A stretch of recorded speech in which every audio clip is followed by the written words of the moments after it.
வணக்கம்.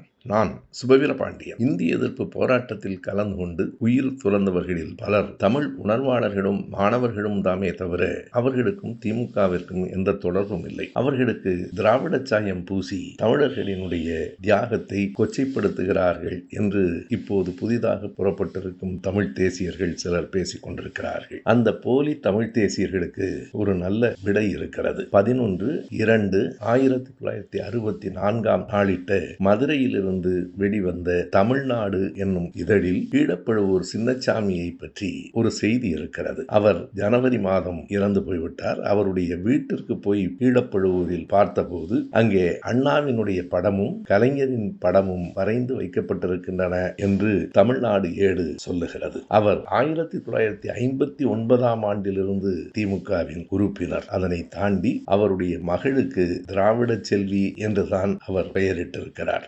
முழுக்க திராவிட இயக்கம் ஊட்டிய உணர்வினால் தான் தமிழுக்காக இந்தியை எதிர்த்து போராட களம் வந்திருக்கிறார் ஈழப்படுவோர் சின்னசாமி. இன்னும் பலர் இப்படித்தான்.